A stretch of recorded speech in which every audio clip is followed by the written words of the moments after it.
Désir d'enfant, conception, grossesse, naissance et premiers mois, nos invités nous racontent leurs petites et grandes histoires dans Aternité. Aternité, c'est le podcast autour de la naissance, de la paternité et de la maternité. Je suis Clémentine, et lui, c'est Marc. On sait comment naissent les bébés, mais comment naissent les parents d'aujourd'hui ? Parce qu'il y a autant de réponses qu'il y a de parents, on vous propose de revenir sur ces chamboulements avec certains d'entre eux. Voici leur histoire.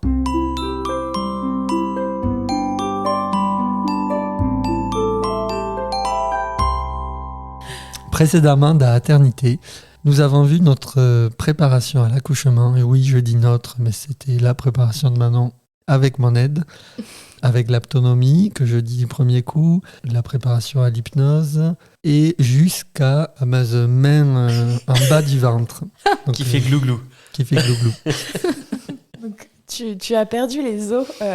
J'ai fissuré. À T'as minuit. fissuré. Ouais, j'ai fissuré à minuit. Donc effectivement, ça faisait blou blou blou, mais c'était pas franc.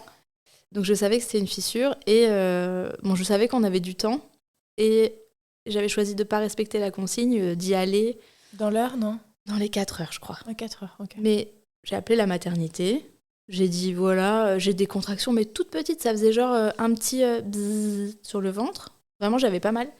Donc la Puis nana. t'as dit ça fait blou blou, puis t'as dit faites cuire des pâtes. Et donc là, j'ai passé la nuit. Moi, j'ai pas dormi.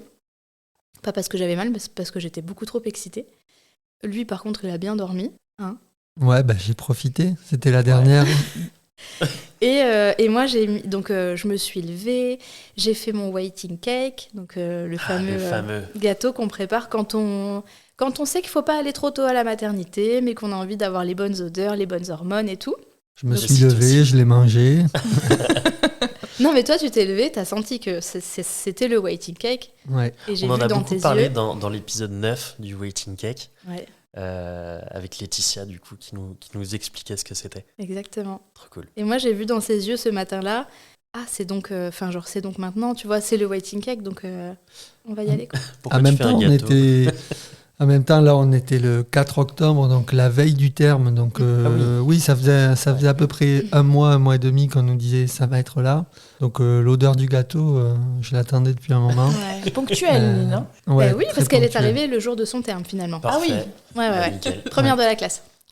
Parfait. Donc, après ça, on est quand même parti se promener. Non, c'était la veille au soir qu'on s'est promené. C'était la veille. Ouais. Tu avais des contractions. C'est vrai, j'avais des contractions. tous les 5 mètres et elle me disait j'en ai une. Et moi, à chaque fois, je disais de quoi? Ouais, je comprends. Mais en vrai, peut-être 10 fois ou 15 fois, il m'a dit « De quoi ?» Et moi, j'étais en train de vivre une balade contraction. Ouais. Percute pas, là. Mais ouais, je sais pas si c'est que tu disais j'en ai une ou elle arrive. Ouais. Et moi, chaque fois, j'ai dû lui dire au moins 10 fois sur les 20 contractions. De quoi? Ouais, donc, j'étais pas prêt. Donc ce jour-là, donc je fais mon petit cake, il se lève, et là, je me dis il me faut encore plus d'ocytocine. Donc on se met le film de notre mariage. Notre mariage, il a été filmé par 2 vidéastes. Donc là, c'était le moment de manger le cake, un bon petit thé qui me fait plaisir. On est dans un plaid doudou, on regarde le film du mariage. Lui, il fignole la valise. Ouais. Et voilà, à midi, donc 12 heures après la fissure, on y va, on va à la maternité. Non, même après, je crois qu'on a mangé. Midi et qu'on demi, est ouais. parti après. Ouais, on a mangé. Ouais, on a dû manger à 11h parce qu'on était excités. Mais ouais. Et puis il restait du gâteau, donc... Bah, on est parti avec, surtout. Ah, Ah bah oui, tu pars avec ton waiting cake, faut partager avec les sages-femmes. c'est sympa. Bah ouais, c'est Trop convivial. sympa. Ouais. Donc voilà, on part à la maternité. À la maternité, je me fais un petit peu gronder. En tout cas, j'ai les gros yeux. Parce que quand même, ça fait 12 heures. Ok. Et que quand il y a fissure, il y a un petit risque infectieux, machin. Mais moi, je suis dans ma bulle, je suis hyper contente, je sais que tout va bien se passer. Donc voilà, c'est tout, j'accepte. On me fait mon fameux test PCR qui me faisait flipper. C'était mon premier de toute ma vie. Qui s'est très bien passé. Et là, du coup, elle me dit, bon, bah oui, peut-être bien que vous avez fissuré, mais on ne voit plus rien. 12 heures après, il n'y a plus vraiment de traces, quoi. Donc on vous garde, et si vous n'avez pas enclenché le travail toute seule d'ici minuit, donc ça fera 24 heures, on vous déclenche. Ok. Oh, Allez, alors là... petit coup de cortisol. Oh non, mais pas du tout. Alors moi, j'étais là en mode, pas du tout. Déjà, tu me déclenches si je veux. Les défis. Jamais j'avais tellement la conf. Et puis ça va se mettre en route tout seul. Enfin, je vois pas pourquoi ça se mettrait pas en route. Donc voilà, on retrouve Arnaud. On part en chambre de suite de couches. Parce qu'en fait, le travail s'était pas lancé, donc fallait attendre, quoi. Et là, on va défoncer le point relais. Moi, je voulais bouffer le plus de trucs possible. Ah, le poids relais, oui, ok. Il y a un poids relais dans l'hôpital. Ouais, voilà, la maternité. cantoche, quoi. Ok. Et là, il fallait vraiment, je me disais, ils vont peut-être me priver de manger. Donc moi, je me fais j'ai mangé la totale. Alors là, j'étais plus végétarienne. J'ai mangé les hot dogs, les trucs. Tout ce qui passe, je le mange. Et moult balades autour de la maternité, dans le parc de la maternité. C'était un petit moment. Avec arrêt à chaque arbre ou chaque poteau pour soulager Tu une t'en rappelles contraction. ça, Arnaud Ouais, je filmais. C'est vrai. Ouais, on marchait, on faisait le tour de l'hôpital et chaque fois, elle se pendait à un arbre, à un poteau pour gérer une contraction. Donc c'était marrant, mais moi je commençais à dire, bon, quand c'est que ça arrive, quoi. Tu te projetais là, vraiment tu te disais, ça y est, là, on part là, à 3 Là, non, je voulais pas les vivre à 3, mais... Ça fait loin, surtout. Ça fait loin et c'est pas fou. On embrasse les amis de 3. Non, donc oui, effectivement, là, je me projetais, et puis surtout, l'impatience, parce que ça faisait bien 1 mois qu'on se disait, ça va arriver. Donc là, il n'y avait pas plus proche, et au final, c'était encore loin. Pour moi, un accouchement, c'était... 2 heures, c'est réglé, quoi. C'est plié. Et, comme dans les films. Et donc Bah déjà, oui, quand elle nous dit si avant minuit, on vous déclenche et tout, je me dis, mais comment ça va? On va déjà devoir attendre jusqu'à minuit. Il était midi, Ouais. tu te dis, mais... 15h, j'ai match. Hein. Je commence à avoir faim, là. Déjà, je saute le goûter, ok.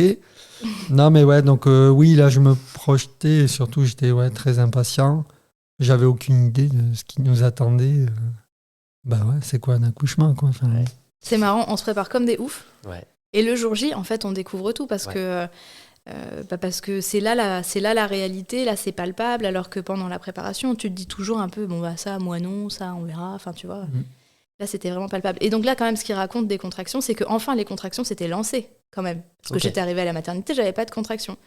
Là, à partir du 14h, 15h, ça s'était lancé. Et ça s'était lancé quand même pas mal fort. Ouais, plus tard peut-être. Parce qu'après, il faisait nuit là quand je me pendais aux arbres. Ouais. Donc ensuite, on allait faire des tours. Et vraiment, chaque poteau était une bénédiction pour moi, quoi. Je me disais, il y en a une qui arrive. Je cherche, le radar, un arbre, quelqu'un, quelque chose. Mais je pouvais pas rester, il fallait quelque chose pour me tenir. Et est-ce que tu t'es servi de l'hypnose à ce moment-là? Ah bah oui. Ouais. Oh là là, mais j'ai passé... 7 heures à écouter mon propre audio ou un autre audio. Donc, c'était ma question d'après. Ta voix en visio fonctionne sur toi? Bah oui. Ok. C'est toujours pas la voix qui fait quelque chose, mais ce qu'on dit. Je croyais, mais c'est fou. Ouais, Okay. c'est ce qu'on dit et la façon dont c'est dit. Okay. Donc moi, je peux m'auto-hypnotiser. C'est trop bien. En 2 secondes. Donc vraiment, c'était genre on-off. Je me mettais à 4 pattes pour gérer les contractions et j'appuyais sur play. J'entendais, tac, 1 minute d'audio. Vraiment 1 minute... Sans l'audio, c'était ingérable. Avec l'audio, c'était très gérable. Enfin, c'était pas facile, mais tu vois, j'étais concentrée, je savais quand est-ce que ça allait se terminer. Et là, vraiment, je me suis écoutée, 200 fois peut-être. Ouais, c'est très lent pour l'autre, du coup, d'entendre cet audio. Je peux plus l'entendre, j'en ai marre. Mais bon, là, on rentre dans une phase où on se dit, on sert à rien, on se fait tout petit. S'il y a besoin, je suis là. T'avais peut-être ce côté à préserver la bulle. Ouais, surtout, je me disais, en fait, là, j'avais compris, ou elle m'avait fait comprendre que ça allait être long, et je me suis dit, en fait, là, tant qu'elle n'a pas besoin de moi, on gaspille pas ses cartouches, quoi. Et donc, elle a géré très longtemps, toute seule avec ça, puis après dans le bain aussi. Attends, mais d'abord la douche, parce que j'étais dans une salle, dans une salle de suite de couches. Donc j'étais dans une chambre en fait. Okay. Donc à un moment, je sens quand même que ça commence à tirer beaucoup. On me propose d'aller prendre une douche. Ça me soulage, mais je peux plus trop bouger de la douche parce que ça commençait à s'accélérer. Et j'avais pas eu de toucher à ce moment-là. Moi, j'avais dit je n'en veux pas. Ils avaient respecté mon choix. Et c'est moi qui ai demandé, quand vraiment ça commençait à être dur, j'ai demandé et elle m'a dit vous êtes à genre 5 ou 4,5. Et là, je me suis dit ok, c'est bien lancé, trop cool quoi. Et c'est là qu'on est parti en salle nature. Et là, je me suis dit, mais comment on va faire pour aller de la chambre là, où je suis toute nue et je peux pas bouger, à la salle nature où il faut que j'aille en fauteuil et habillée. Alors vraiment, habillée quand t'accouches, c'est la pire punition, quoi. Genre, mon corps me brûlait. Et donc, j'ai quand même résisté avec 2 contractions sur le chemin où je me disais, je vais tomber du fauteuil roulant. Et arriver dans ce bain, déjà, on arrive dans cette pièce et je me mets à pleurer parce que je me dis, là, on est dans la pièce où elle va naître. Et on va repartir d'ici, on sera 3. Et ça va être... Et la pièce, elle est magique. C'est une jolie pièce avec une grande baignoire, un grand lit pour être tous les 2. Et puis ça allait être l'endroit avec un L majuscule. Ouais. Donc vraiment, là, c'était gros shoot d'hormones. Ouais, tu t'es laissé embarquer dans tes émotions. Mais c'était trop beau. Enfin, je me laisse pas souvent embarquer dans mes émotions. Et là, vraiment, je me suis pendue à son cou en mode, c'est là, quoi. Et puis, arrivé dans le bain, ça a fait... Et c'était trop agréable, quoi. Là, j'ai retrouvé le sourire à fond. Il a fait des photos de moi où je suis grand sourire malgré les contractions. Là, j'avais plus besoin de l'audio parce qu'en fait, l'eau chaude, elle m'a mise dans ma bulle. C'est bon, je connaissais mes phrases par cœur, en fait. Ok. Et là, c'était magique. Ouais. Et je sais plus si c'est là où c'était en chambre avant où je te lisais déjà des scripts. Ouais, c'était dans la chambre avant. Ouais. Des scripts de quoi? Je pense que c'est qu'elle en avait. Non, Ok. des films. J'écris des films et du coup, Celui-là, il était super. des films de Noël. Non, et je pense que c'était aussi parce que pour la sortir de son audio d'hypnose qu'il disait pendant le temps d'une contraction, donc c'est quoi? 1 minute. J'allais dire 30 secondes, je me serais fait frapper à par fait. toutes les femmes qui ont déjà accouché. Du coup, elle avait cet audio d'1 minute qui répétait les mêmes choses, et donc je pense qu'il y avait un besoin aussi de changer et de... C'était des scripts un peu plus longs, beaucoup plus imagés, beaucoup plus rêveurs, on va dire. Ouais. Qui te sortait un petit peu de c'est ça, quoi. Et donc, en fait, il y avait un mix des deux. Je pense que c'était même avant, c'était entre les contractions où je te lisais ça. Mm. Et quand la contraction arrivait, soit tu balançais le son, soit t'en avais pas besoin. Ouais, ça, c'était vraiment chouette. De l'entendre lui s'investir et être doux et posé. Je sais pas si t'avais peur à ce moment-là, mais en tout cas, tu semblais pas avoir peur. Je me disais, c'est mon rock, tu vois, il est costaud, il va être là pour moi. Je sais que l'hypnose, ça marche de ouf, et en particulier sur moi. Donc, il sort ses scripts, c'est bon, je suis rassurée, quoi. Non, je pense que j'avais pas peur parce que, encore une fois, j'ignorais au final l'accouchement, la longueur, l'après. Enfin, j'étais toujours dans l'optimisme et tout est beau, tout est bien. Donc, je pense que j'avais pas peur et je me posais même pas la question est-ce que c'est normal de pas avoir peur. Donc non, j'avais pas peur, mais on avait été, quand même, j'allais dire, on avait été bien préparés, ou notre cerveau avait été très bien lavé à dire ça fait pas mal, ça fait pas mal. Ouais. Moi, je commençais à comprendre. Ou pas? Non, pas du tout. J'étais très en colère, très en colère contre cette nana qui m'avait dit ça ne fait pas mal. Okay. Et d'ailleurs, c'est pas du tout la méthode que j'utilise moi. Ouais. Parce que sinon, tu te mets en colère. Quelqu'un t'a lavé le cerveau pendant 15 heures en te disant ça fait pas mal, Menti, et tu t'aperçois que ça fait mal en majuscule, gras souligné, rouge, tu vois. Et donc, il m'a fallu, je pense, presque une demi-heure pour me reconfigurer et me dire non, Manon, vas-y, genre, tu seras en colère plus tard, tu lui écriras plus tard ce que j'ai fait, pour lui dire que t'es pas contente, mais en attendant, laisse pas ça gâcher ton accouchement. Et on se remobilise, et ok, bon, ça fait mal, c'est une chose, mais on va se concentrer avec les audios et ça va bien se passer. Après, elle avait raison à 50%, parce que moi, j'ai pas eu mal. C'était une préparation pour papa, en fait, putain. Je savais pas. Rassurez-vous, les papas, ça ne fait pas mal. Attends, Sauf à la normal, main. sauf, Après, vous pouvez vous faire insulter de temps en temps. Ou mais- De mordre bâtard. Non, je t'ai même pas insultée. Non, en revanche, la suite a Je été crois quand même... pas. Donc, t'es dans cette baignoire, tu te relâches. Ouais. Et qu'est-ce qui se passe ensuite? Et là, je sens que ça pousse, que j'ai envie de pousser. Ah ouais, déjà. J'allais très vite. Enfin, non, j'en sais rien, en fait. Non, c'est pas aller vite. Ouais, dans ma tête, c'est aller très vite. Mais tu sais, déjà, quand on accouche, le temps est un peu élastique. Avec l'hypnose, encore plus élastique. Donc, je sais pas si je suis restée 2 heures ou 20 minutes dans cette baignoire, ou plus, j'en sais rien. Mais en tout cas, au moment où je sens que ça pousse, je commence à m'inquiéter un peu. Et c'est la phase de désespérance qui arrive. Parce que les sensations sont extrêmement différentes. Là, je me dis, je dois chier une noix de coco. C'est cette sensation... C'est très T'étais pas imagé. prêt? Non. Excuse-moi. Je passe des contractions qui sont classiques, que je connais bien depuis X heures et tout. Elles me font mal, mais ça va, je les ai apprivoisées. À cette sensation que j'avais pas du tout prévue et dont on m'avait pas parlé. Comment ça va être sensation rectum? Enfin, tu vois, genre, ça va vraiment être sensation, il faut faire caca, ce truc, quoi. Donc, on appelle, et là, on me fait sortir de la baignoire pour regarder où on en est. Moi, je demande où j'en suis. Et sortir de la baignoire, rien que d'y penser, j'en tremble encore parce que déjà, c'est dur de sortir pendant que tu as tes contractions. Et ce milieu aquatique, chaud, c'était très réconfortant. Et là, je me retrouve à poil, mouillée sur un lit, et j'ai peur. Là, j'ai peur. Et c'est ainsi que débute une bonne heure 30 de phase de désespérance. 1h30. C'est beaucoup. Ouais, c'était très long. Alors, pousse, Ouais. jusqu'au bout, tu vois. Et là, donc j'avais crié au monde entier que je ne prendrais pas la péri. J'avais dit dans mon projet de naissance, si je la veux, dites-moi non. Et moi, oui, j'avais lu le projet, mais surtout, elle me l'avait dit plusieurs fois. Il y a un moment où je vais te demander la péri, il faut que tu dises non. Ok, facile, enfin, sur le papier, facile. En réalité, facile la première fois, la deuxième fois, la troisième. Au bout d'un moment, en fait, on se dit, je suis pas médecin. Ouais, c'est ça. Si elle a demande et qu'elle dit la péri, écoutez-moi ou je vais crever. Non, tu l'as pas dit. Non, je peux Enfin, vraiment, vous voyez, ça porte bien son nom, je pense, phase de désespérance. Et ça faisait vraiment désespérer et de dire je vous demande un truc, je vous dis que je vais mourir si je l'ai pas, et vous m'écoutez pas. Vous me regardez, mais non, tu vas y arriver. Et donc, c'est chaud. Et donc, moi, au bout d'un moment, je me dis, je vois un peu la veine du front et tout. Je me dis, ouais, mais en fait, si elle meurt, c'est ma faute. Mais vraiment, moi, c'est les pensées. Je me voyais déjà au parc, tout seul avec la petite, et dire, ouais, en fait, elle est morte pendant l'accouchement parce que j'ai pas voulu lui donner la péri. Enfin, moi, c'était vraiment les pensées que j'avais. Donc, je me suis dit, après, peut-être pour draguer au parc, ça peut être bien, mais pas forcément.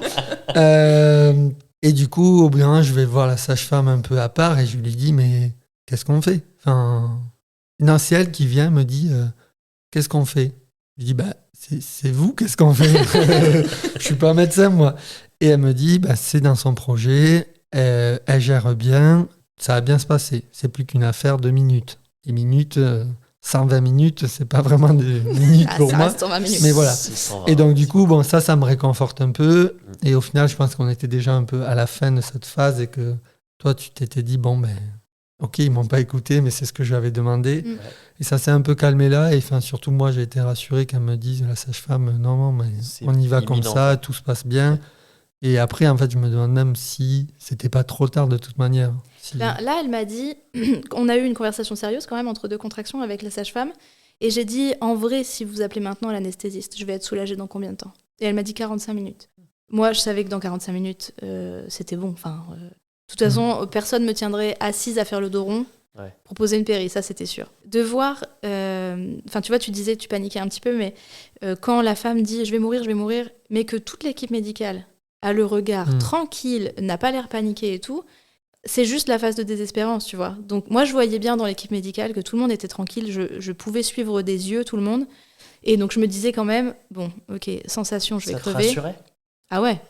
Si j'avais vu tout le monde s'affairer en mode on appelle gynéco ou quoi, alors là je paniquais, c'était sûr, mais là c'était pas du tout le cas, et c'était hyper grosse ambivalence, tu vois, entre à l'intérieur de moi, putain mais je vais crever, vous m'écoutez pas bordel, et eux, si on vous écoute tout à fait, mais je vois que tout va bien, vous gérez très bien. On vous entend mais on vous écoute pas. Mais c'est fou parce que du coup tu l'as pas eu la péri? Ah non. Moi je l'ai eu du coup. Vénard. Non mais l'autre moi question que j'avais c'était en fait, est-ce que elle supplie de l'avoir, est-ce que je dois lui dire oui ou non, et en fait est-ce qu'après elle va m'en vouloir parce qu'elle m'aura dit je t'avais dit que j'allais la demander, il fallait dire non et t'as dit oui, ou au contraire est-ce qu'elle va m'en vouloir en disant mais je te suppliais, j'allais mourir et tu me l'as pas donné. Est-ce que j'écoute la Manon en fait dans les deux cas je me disais je suis niquée, je suis mort, je vais me faire défoncer. C'était dans les deux cas en fait tu fais potentiellement quelque chose de mal. Mais du coup, je me suis cantonné au projet et ce qu'elle m'avait dit avant. Et c'est pas évident dans la tête. Mais on n'a pas reconnu cette... Enfin, si tu veux, personne n'a nommé désespérance. Si on m'avait dit, Manon, c'est la phase de désespérance, et c'est marrant parce que ce truc, j'en parle tous les jours. Et moi-même, je l'ai pas reconnu, quoi. Si on m'avait dit, c'est ça, je me serais dit, ah oui, ok, donc je sais, c'est imminent, machin, je sais ce qui se passe à l'intérieur de moi, l'adrénaline et tout. Mais là, c'est que le lendemain, quand j'ai eu le débrief de l'accouchement, que la sage-femme m'a dit c'était votre phase de désespérance. Ah mais oui, putain. Non, mais ce qui a été dur aussi, je pense, c'est qu'il y a eu un changement de sage-femme. Ah ouais. Et la nouvelle arrive, et elle veut bien faire, et elle sait qu'on est sportif, et elle lui dit allez, courage, c'est un marathon, et on est au 20e ou 30e kilomètre. En gros, on n'était pas à la fin du marathon, et ça correspondait au moment le plus dur du marathon. Genre, on est au 30e. Ouais, ben, c'était le moment le plus dur. Quoi. Nul. Alors Vraiment, qu'elle a c'était le voulu- pire truc à me dire, quoi. Ouais, je pense qu'elle connaissait pas la distance du marathon et qu'elle voulait juste dire que c'était bientôt Ouais, terminé. c'est la fin, quoi. quoi. Ouais. Mais elle a tapé à côté. Et puis le changement d'équipe, c'est dur. Tu t'es habitué à une personne que tu aimes d'amour. Hein. Enfin, genre, j'avais vraiment envie de lui faire des câlins à cette dame, et tout d'un coup, c'est une autre personne avec Et qui t'as pas de étrangère, lien ouais. encore, Mm. et elle était franchement plus dure, hein, la deuxième. Ouais. J'avais envie de la retenir, en fait, l'autre, de lui Ouais. dire, mais je te paye très cher, reste avec moi. C'est souvent difficile pour les gens, ces changements d'équipe. Ah ouais.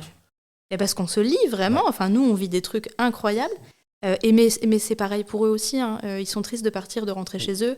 Et le lendemain, ils prennent des nouvelles avec plaisir et tout. Mais en même temps, il faut bien que ça s'arrête pour eux aussi. Donc, Mais t'imagines s'ils ont 10 mères qui sont en train d'accoucher, en fait, ils dorment jamais. Jamais. Ils peuvent pas. Ou alors, faut pas commencer un nouvel accouchement. C'est ça. Ouais, mais attends, il y en a qui durent, je sais pas, les déclenchements en 48 heures. T'imagines 48 heures sans dormir, c'est Ouais. costaud. Bah, ça, on le voit après dans le postpartum. Et qu'est-ce qui s'est passé ensuite? Qu'est-ce qui s'est passé Très bonne question, on l'avait pas vu venir. Ouais. Merci beaucoup. Écoute, à ce moment-là, oui, là, c'était l'heure. Ah non, elle me perce la poche. Parce que donc finalement, c'était fissuré, mais seulement la première membrane. Tu sais, il y a 2 membranes dans la poche des os. Donc c'était que la première. Et donc là, elle me dit, est-ce que je vous perce la poche? Ça va aller plus vite, mais ça va être plus intense. Ok. Moi, j'étais là genre, oh my god. Qu'est-ce qu'on choisit longtemps comme ça ou encore plus fort que ça? Ouais. Parce que je pensais même pas possible. Et en fait, donc elle l'a percé. C'était effectivement plus intense, mais finalement plus tolérable. Parce que c'était comme si c'était comme un gros muscle qui pousse et tout. Et j'ai trouvé moins douloureux. Et puis donc là, j'avais vraiment très envie de pousser. Donc c'était l'heure de trouver la bonne position et de découvrir le famous fucking cercle de feu. Donc là, je commence un petit peu sur le côté, mais ça va pas trop. Donc je finis à 4 pattes. Et en fait, j'avais fait tout mon travail à 4 pattes. Donc ça, c'était naturel. Et je retiens, parce que j'ai la trouille. Ouais, Je me dis, oh là là, ça va piquer. Je savais que c'était un gros bébé. Je ne savais pas encore que son périmètre crânien serait le record de la sage-femme. Et donc je pousse, mais je me retiens. Enfin, et c'est pour ça que la poussée a été très longue. Et d'ailleurs, l'équipe a été très cool parce qu'ils n'ont pas regardé l'heure. Au bout de 30 minutes, normalement, on appelle le gynéco. Là, j'avoue que s'il avait appelé, je me serais un peu maniée, mais j'avais envie de dealer avec ma peur, quoi. Donc je pousse, et cercle de feu de l'espace, quand je me suis enfin décidée à pousser, hein, pour de vrai.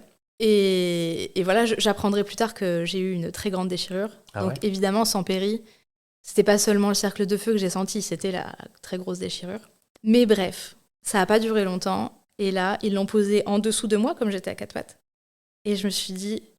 Et genre, le monde s'est arrêté là. Et je me suis dit, bah, qu'est-ce qu'on fait maintenant? C'est genre, et je leur ai dit, bah, qu'est-ce qu'on fait? Et la vague n'est pas arrivée à Ouais. ce moment-là. Je me suis juste dit, ok, pourquoi elle est là et moi je peux pas trop la toucher parce que je suis à 4 pattes donc je me tiens sur mes mains.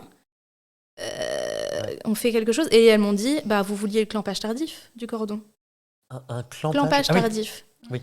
Donc ça veut dire qu'on attend qu'il arrête de battre.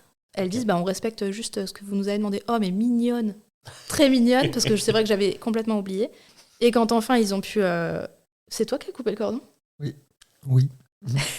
Donc quand ils ont dit couper le cordon, vas-y. Bah, je l'ai coupé. Ah, Voilà. alors ça, je l'avais pas vu venir. Toi, Voilà. qu'est-ce que t'as ressenti pendant ce moment où quelle place t'occupais? Et qu'est-ce que t'as ressenti? Là, carrément spectateur. Et pareil, je me suis dit, qu'est-ce qu'on fait? En fait, je voulais qu'elle la prenne dans les bras, direct le pot à pot. Et je me suis dit, Là, comme ça, Il y c'est a un pas peu dans la pratique. matrice. Ouais. Ouais. Ah ouais. on joue à saute-mouton, quoi. Qu'est-ce qu'on fait? Et du coup, j'ai quand même eu une peur, c'est qu'en fait, je l'ai vue de côté. Ah oui. Et elle avait un œil fermé, collé. Ah ouais. Et je me suis dit, waouh, en perçant la poche, elle a crevé l'œil. Mais vraiment, c'est ma première réaction. Et j'imaginais déjà ma fille avec un œil à moins toute sa vie. Donc déjà, il n'était pas seul au parc parce que j'étais vivante, mais elle n'avait plus qu'un œil. Ouais. Ah là là. Donc, Oui. beaucoup moins bien pour draguer, du coup. Et donc, ouais, moi, ma première réaction, ça a été, waouh, il lui manque un œil. Avant de dire, waouh, mon bébé, c'était plus, oh non.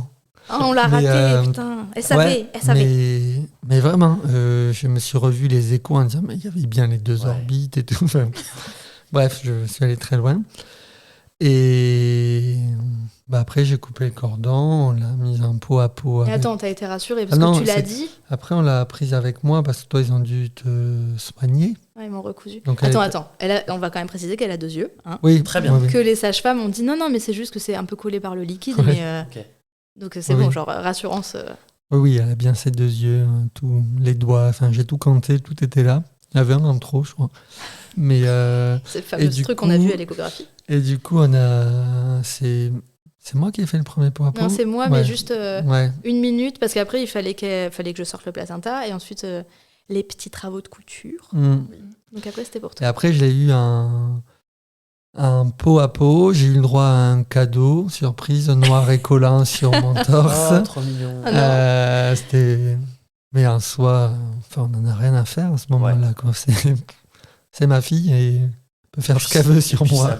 le circuit fonctionne, donc c'est bien. Ouais, non, mais c'est ça. Et puis, ouais, non, après, bah là, on n'est plus. Il n'y a aucune notion du temps, de qui on est, où on est. Enfin, là, Ouais, t'es c'est dans une une là, on bulle. est satellisé. Ouais. Ouais. On savait même plus quel jour on était. Moi, je me rappelais pas vraiment qu'il y avait une nuit de passée. On était rentrés le dimanche à midi, et en fait, maintenant, on était lundi à 10h30. Ouais. Et il n'y Donc, avait pas de fenêtre ou une toute petite fenêtre, parce que je crois que c'est des salles qui doivent être au sous-sol. Donc en fait, c'est un bunker, quoi. On ne savait pas où on était, à quelle heure il était. J'avais pas faim, pas sommeil. Enfin, Comme dans un là, casino, quoi. Ouais, c'est Mais ça. en mieux. Ouais. Tu sais qu'après que ça va te coûter de l'argent, mais Et donc après, on a fait notre pot à pot global. En fait, dans ces salles nature, il y a un très grand lit, et on s'allonge tous les 3.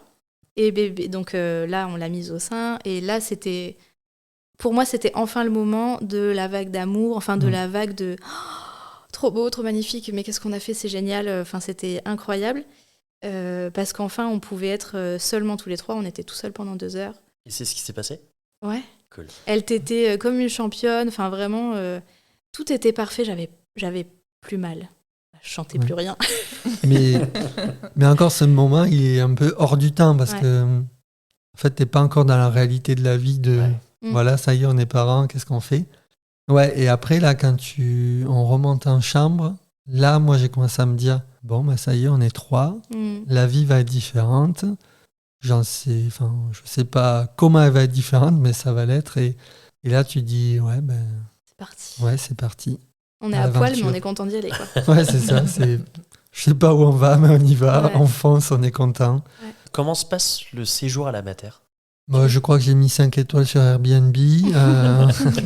Non, il se passe très bien. Ouais, il se passe très bien. Chambre individuelle, ça, on savait pas à l'avance. C'est la petite Ça, récompense cool, des sans-péri. Ah ouais? Ouais, parce que c'est quand même beaucoup de chambres doubles dans cet hôpital. Et j'étais un petit peu la resta. Parce que, en fait, c'est pas sans-péri, mais primipare. Sans-péri, énorme tête. Enfin, tu vois, j'avais un peu le combo gagnant de la badass. Donc, on a gagné la chambre solo. Et tout le monde était vraiment aux petits soins. Les puères étaient adorables. Enfin, j'avais envie de câliner tout le monde. Alors, moi, j'étais encore sur un flot d'hormones de ouf. Et je pouvais pas dormir parce qu'en fait, je pouvais que regarder Nine. Le premier jour, t'en voulais quand même un peu à tout le monde. J'en voulais aux sages-femmes. Par rapport à la péri. Et c'est pour ça qu'on a dû débriefer. Ouais. Quand on me disait comment ça s'est passé, j'étais encore en colère qu'on m'ait pas écouté. J'avais toujours pas compris Sur que le c'était. côté péri. Ouais, j'avais toujours pas compris que c'était ma phase de désespérance en fait. Mm. Jusqu'à ce qu'elle pose le mot et que là ça fasse pige. Et même, enfin, en comprenant que c'était la phase de désespérance, ça t'a apaisé là-dessus. Ah ouais. Ok. Je me suis dit phase normale, elles le savaient. Ok. Donc elles ont agi en conséquence et elles ont très bien agi. Et si elle te l'avait administré, la péri? Ah, j'aurais été dégoûtée. Ah ouais? Ah ouais. Ok. Tu vois, on en a débriefé. Après. Ça aurait été ma faute. Oui, bah oui. Non, mais- Alors qu'elle te le demande Ah bah ouais. en soi. On en C'était a un piège. débriefé et je lui ai dit que vraiment, je le remerciais très fort parce que c'est pas sa position, elle est très difficile. C'est très dur, ouais. Et que je me serais pas sentie bien de l'avoir eu. Déjà, j'ai fanfaronné auprès du monde entier. Et je me voyais pas faire demi-tour. Et surtout, là, je me sentais d'une puissance folle. J'avais l'impression d'être une déesse, d'avoir réussi à faire ça. Et ça m'a porté pendant plusieurs mois. Bon, ça me porte encore d'ailleurs. D'avoir réussi ce que je considérais être comme un exploit. T'as touché la puissance. Ouais, c'est ça. La magie, le truc. C'est pour ça que j'ai appelé mon compte Naissance Magique. Parce que c'était vraiment... C'est pas parce que c'est la magie des sorcières, machin. C'est genre... Oh, incroyable, c'est magique, tu vois. C'est miraculeux, quoi. T'es resté à la mater, oui. Arnaud? Oui. Enfin, c'était pas envisageable de ne pas rester pour moi. On avait eu un peu de crainte pendant la grossesse par rapport au Covid, est-ce que j'allais pouvoir ou pas. Ça a été vite évacué, on nous a vite dit non, l'accompagnant, il peut. C'est trop bien.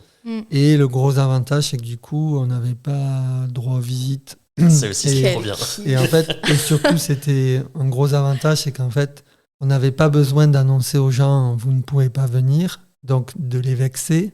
Donc ça a enlevé un gros poids et nous, on savait qu'on était tranquille. En plus, Nine, elle a eu des séances d'UV et tout. Elle a fait une grosse jaunisse, ouais. Ah ouais. Elle a fait une jaunisse, donc c'était un peu les premiers jours, un peu. On était bien tous les trois. Elle avait été placée dans une espèce de couveuse. Dans un tube solarium. UV. Et c'était dans notre chambre. Parfois, c'est en pouponnière. C'est alors, c'est bien et pas bien parce que tu peux l'entendre pleurer pendant 4 heures et tu peux pas vraiment la sortir. Enfin, tu peux la sortir, mais aller 2-3 fois. Et en attendant, tu la vois se débattre et c'est dur. Et tu découvres les premières peurs de parents. Enfin, j'avais déjà découvert avec l'œil en moins qui au final était là. Mais là, pareil, parce qu'on nous donne un petit masque pour mettre sur ses yeux parce qu'elle est dans un appareil UV. Et moi, j'étais en flip de me dire « Ah, mais si c'est pas bien mis, elle va plus y voir. » Enfin, je crois que j'ai un problème avec les yeux et la vue. Il était ophtalmo dans une autre vie, sûrement. Et du coup, et surtout, on se dit « En fait, on nous laisse là à deux avec ce bébé qu'on connaît pas. » Très mignon au demeurant. Mais donc, on nous dit « Ouais, il faut le mettre dans la machine 4 heures de suite. Vous pouvez le sortir, arrêter la machine quand elle pleure trop, remettez-la. » Et là, à ce moment-là, en fait, moi, j'ai pas le recul de me dire, s'il nous laisse faire ça, c'est qu'il n'y a pas trop de risques. Mais là, j'ai plutôt, non, mais vite, est-ce que le masque est bien mis elle va plus y voir toute sa vie à cause de moi. Je comprends. C'est... Après, elle était bien bronzée, du coup, à la fin, elle est passée de jaune à... Et tout le monde nous disait, elle a une petite couleur abricot et tout, on était trop fiers. Et après, on nous a dit, c'est une jaunisse. Oh, merde alors. Mais ça, c'était dur. Mais moi, je pleurais, j'ai pas vraiment la larme facile pour ça, mais... Tu sais, une petite prise de sang et j'étais là genre mon bébé.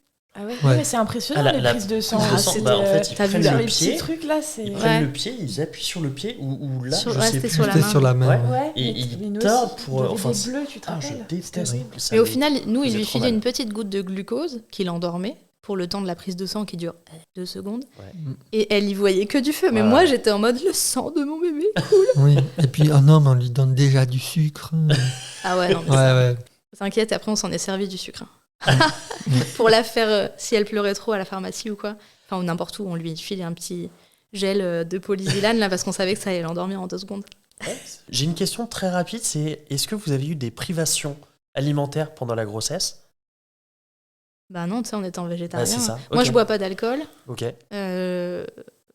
En étant végétarien, on mange rien de trucs à risque. Non, mousse au chocolat. Juste la toxo, t'étais pas immunisé, donc pareil, moi j'avais un gros flip de bien laver les légumes, mais vraiment. D'accord. Ça, on a stické les salades. Et surtout, je me disais, mais en fait, je suis un flippé, en fait, je me rends compte. Je me disais, mais si la petite elle a une malformation, ça sera de ma faute parce que j'ai eu la flemme de bien nettoyer cette carotte, quoi. C'est torturer le garçon. Du coup, il n'y a pas eu de libération à la maternité où on peut remanger. Non. On s'est mis à boire du Ricard et manger de la charcuterie. Non, rien n'a changé. Avec un bob cochonou. Ok. On s'arrête là pour aujourd'hui. On vous dit à la semaine prochaine pour la suite. Bisous. Bisous. Bisous. C'est parfait. Merci de nous avoir écoutés. On espère que cet épisode vous a plu.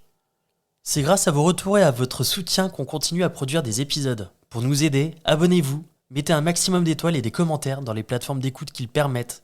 Vous pouvez aussi en parler à votre entourage et nous suivre sur les réseaux sociaux. Les liens sont disponibles en bas de la description. Si l'aventure vous tente et que vous avez envie de raconter votre histoire, contactez-nous via le site aternité.com. Sans accent évidemment. Bisous!